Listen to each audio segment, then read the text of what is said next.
ain't surprising. Don't get it twisted, yo. That's what we worked hard for, all right? From day one, man. What I want y'all to understand, man, is when you believe in something, the only person that got to believe in it is you. Everything else is for the birds, man. And y'all came in here in August, and it was tough. I tried to break you down from preseason, but y'all stayed with the course, man. And this is something they can never take away from you. All right?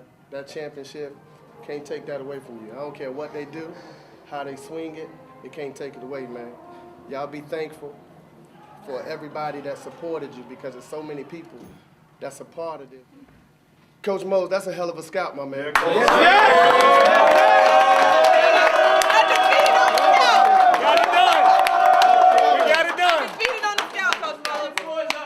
Got it done. That's a hell of a scout.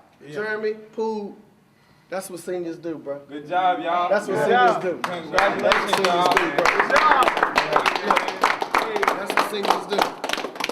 Kay, you said something and I'll never forget it, man. You just said they laughed at me when I signed here. Where you at, Kay? Yeah, they laughed. This was your only scholarship, bro. You know, guess what? It don't have to be but one.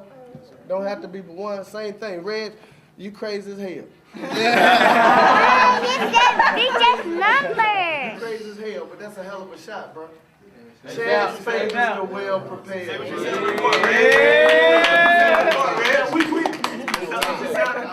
I say? I don't remember. This right here, your first family. Oh, yeah. Oh, yeah. First family. This is our second chip together, so this is what we do. Now, I do want to tell y'all something real fast. With about 10 seconds left, she told me they had the camera on me. And my allergies was acting up. Way to get a tear. Way to get a tear out of him. Way to get a tear out of him. It's my allergies. Way to get a tear out of him. I ain't take my medicine. The weather changed. It was cold yesterday and hot today. She know how to It's my allergies, bro. You know it. You know I got allergies. I had them since I was a kid. Let's get it in one time, man. All for one. All for one. One for all. One for all. God for us all. God for us all. All for NCCU. Together on three. 1, 2, 3. Yeah. Let's go. Left, Emmanuel Pooby Chapman, senior co-captain. All MEAC. To my right, Jeremy Ingram, senior co-captain. MEAC Player of the Year. MEAC Most Valuable Player of the Year. Tournament, the MVP, et cetera, et cetera. Coach, could you tip your lid up so we can see your face? Oh, my bad. Thank you. I appreciate it. All right, Coach, at this time we'll take general comments about the game. My concern, I didn't watch much tape because when you play Morgan State, one word just come to mind, and that's toughness. You got to be extremely tough. And, you know, first of all, hats off to them for a wonderful championship game, wonderful competition. And Ty Bozeman, he's been like a mentor and a dear friend to me. So he definitely had his team well prepared. But I thought we started off really well, and I thought we were defending. I just thought we had to be more disciplined. They called a couple of early fouls on Jay Copeland, and that was pivotal, you know, early on, and we just had to make the adjustments.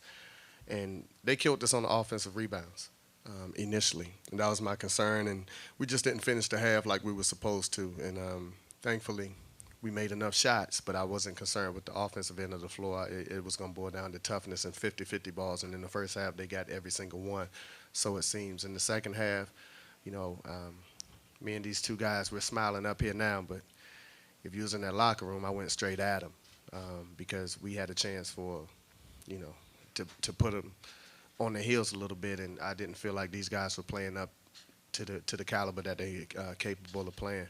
So they accepted the challenge as usual, and they came out and ignited us, and we got stopped. And it was back and forth for a minute, and Childs had some huge and ones, and, you know, we just made plays down the stretch. I can't sit here and act like I remember everything that happened. I just kind of lost it a little bit. But I do know we made some plays, and Germ hit a big step back with a minute and something left.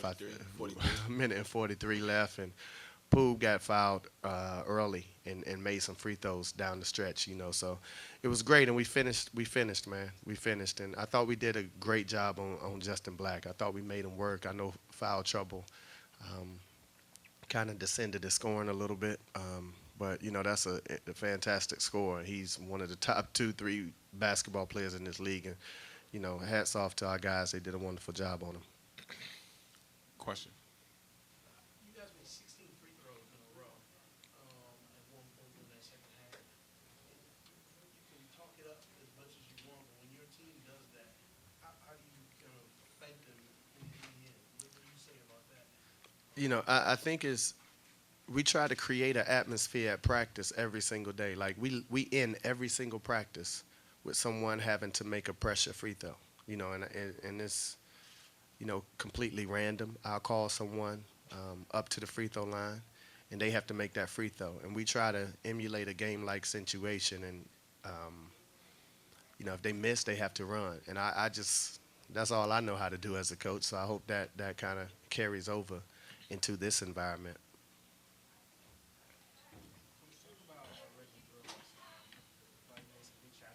He did. Got a couple of rebounds, so it was just kind of really, the spots that you needed to be. Talk about having a guy like him step up in the game like that. It was huge. I coached that kid in high school, and it was crazy because when he hit his first shot, I was like, he made some huge shots in high school when we won a championship. And when he hit his first shot, I was like, this guy's a big-time player in pivotal games. And I thought the three that he hit in the corner was really huge. Normally we get on him for over-dribbling. He got a 2-dribble rule. But if he going to make shots, he got a maximum dribble rule if he going to make those step backs. But it was huge, and I thought it stopped the bleeding and kind of weathered the storm because A&T had just shifted with some momentum. And Morgan, coach. I mean, good God almighty. Second time. Yeah, y'all, man, blame it to my heart, not It's my okay. mind. It's okay. Morgan, well, you pinch me when I get like that. Morgan had just had a momentum run and for like 30 seconds on defense especially, and he made a huge shot. Coach, Charles is going to get some things, but is it a case where you want to make sure that nobody else can get off? Exactly. It was pick your poison. And I thought, Charles can score, but he scores in slow fashion. And what I mean by that is he's not going to put 10 points on you in 2 minutes. But if you start doubling, now you open the floor up for shooters like Blake Bozeman, and then you allow Justin Black to get loose. And we just picked our poison. We knew that we had to force him off the block, and we just wanted to make things as difficult as we possibly could for him. Like, he's 7'2" or 7'4", whatever it is. So, the only way to stop 7'4" is to have someone 7'4", But we just wanted to make his catches difficult and push him off the block and make him turn right shoulder. Jeremy, talk about what it's like when they're trying to foul you guys, hoping that you're going to stumble a little bit, or you guys just keep making them. You guys were 25 out of 30. Oh, yeah, like Coach said, he prepares us every day. We do drills. To end the drill, you have to make a free throw. So we just always feel the pressure in practice or whatever it may be, and we just go up there with a clear head and knock them down. Coach, I'm sorry. Good. You had, get the number you said, but you have a whole bunch of texts after you beat North Carolina. How many text messages do you think we'll have after this? I'll check my phone, and I know it's going to be an awful lot. I know it will. You get cousins from everywhere this time of year, when you start winning, and that's cool. Everybody loves a winner, man, and it's cool. I'm going to reply to every single one, and I'm sure these guys going to have to go through it as well. I'm married, so, mine is pretty limited. They are not, so theirs going to double. But we're going to have fun with it, man. We're going to let it marinate, and we're just going to embrace this moment. It hasn't really hit me yet. I don't know about these guys, but I don't know, man. It's tremendous, man. God is good for us, really good. When do you guys think it'll hit you that you're going, you're not done? Usually you leave here, go home, and that's the end of the season. Now you got a nice trophy, but you got more games to play. I think that's the reason that it hasn't hit us yet. We set goals at the beginning of the year, and this was one of them, but this wasn't the last goal. So, it's great. It's tremendous. It's all of the great adjectives that you look for in games like this, but we still feel like, we still have unfinished business, so it feels great. And I wouldn't want to go through with anybody else, but we still got, some games to play. Jeremy, last year, when 1-0, y'all were the favorites. What motivated y'all after that to make a run like this and not have to go through it? I would just say the loss motivated us, man. We lost that game and we shouldn't have. We just came out, wanted to take it one game at a time and just give it our all. If somebody was going to beat us, they were going to beat us. It wasn't going to be because of our effort or anything like that. So we just wanted to come out, take it game by game, and give it all we got. Coach, no disrespect to past champions, but a lot of times teams win the conference, the MEAC, and that's kind of the ultimate. You go to the NCAA Tournament, and you try your best. Given what you guys were able to do in the non-conference, 20 games in a row, is there a feeling that you could actually go there and do some damage? Yeah, exactly. It's a process, and we established our goals, and I think my assistant SID Chris Hooks put it up on YouTube, and y'all can kind of witness the video. What we did before the season, we printed out our schedule, and we had some sprints and some conditioning that was really cruel at times, but they had to make those times. And each time they made the time, then we could scratch off a team, and each person would go highlight. We taped it on the wall. Each person would highlight that team. We didn't stop at the regular season championship. We didn't stop at the MEAC championship. We stopped at the NCAA Final Four championship. That's our goal. Now we know it's a long shot, okay, but at least we're in the party, so we get an opportunity to dance, and we get to go on the dance floor just like everyone else. And once you get out there, there's no telling what will happen. History has proven that. These guys are fearless. I don't care who we play. I don't care who they announce us to match up against. They're fearless. They've been through all the battles, and they beat an NC State team that's really good, and they competed against a Wichita State team after landing 45 minutes before the game and eating pretzels for pregame dinner, and they really competed. And I thought it was a 5-point game with Cincinnati with 4 minutes left if this guy don't foul out, so that's different. And KJ didn't even play that game. So we believe everybody put their pants on just one leg at a time, and this guy to my left his AAU team consisted of P.J. Harrison and Reggie Bullock and Melvin Tabb and Rodney Purvis and T.J. Warren, all those guys. So he's played against the best of the best, and this guy won a state championship in high school. So these are all North Carolina kids, East-West kids. So they played against the best of the best. So it doesn't matter who we play. We're gonna try our best to be prepared, and we're gonna try to have a great showing because the buck don't stop here. Coach, selection show is not until 6 o'clock tomorrow, so what is it going to be like in the players' connections too? Waiting around all day until you find out where you're going. How anxious is that going to be for you? I have a lot of patience because that just means more time to enjoy this moment. You know what I'm saying? So, it's great, man. And every kid that touches a basketball, every single kid that touches a basketball desires to be in the field of 65. And when that song, One Shining Moment, comes on, it does something to everyone.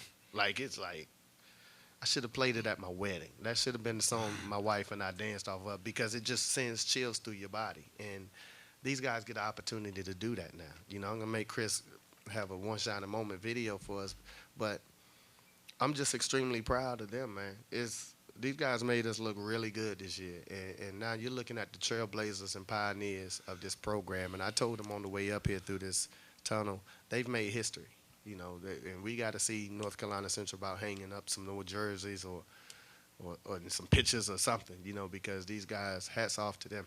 And on that, we talked earlier this week about how long it's been since the program won a championship. And obviously, you guys are focused on what you can control this year.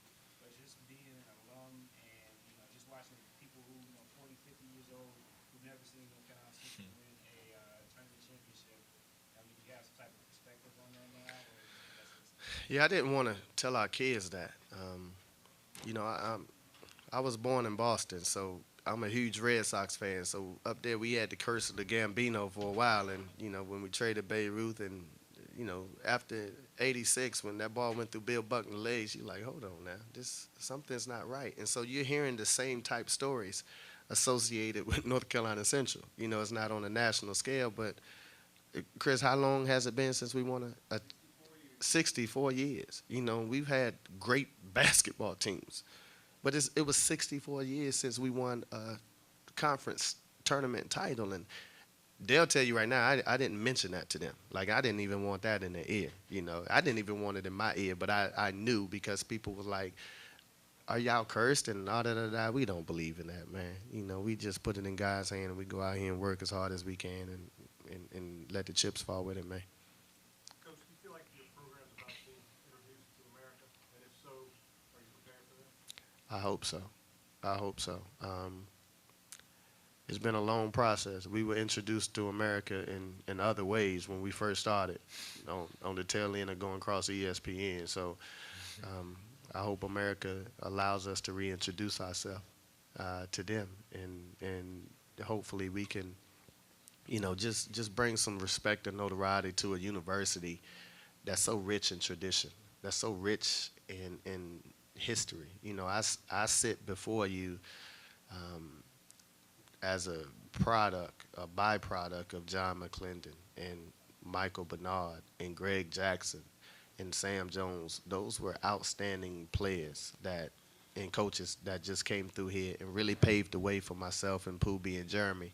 So, you know, we just been the caretakers and trying to, you know, try not to drop the baton and make sure we pass it, you know, and the program is in its best interest.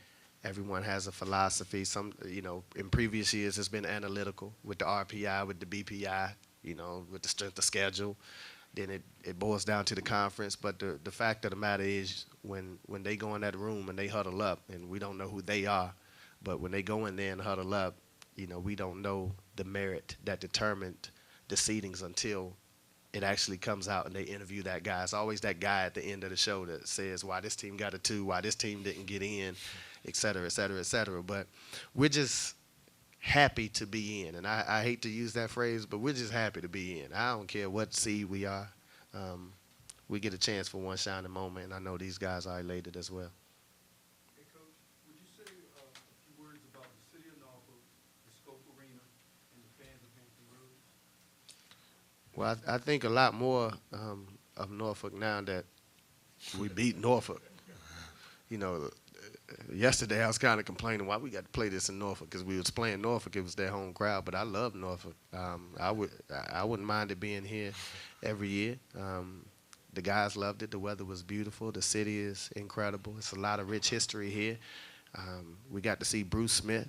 You know, I seen that guy torture quarterbacks, and it looked like he could still go out there and do it. You know, so it was just amazing atmosphere. And we've been here for 4 years. I think we played in the tournament 3, and the crowd was really, really wonderful. And I don't know how that showed up on TV, but it was incredible. We just want everyone to know that we got an exciting brand of basketball here in the MEAC, and Norfolk did a wonderful job of hosting us.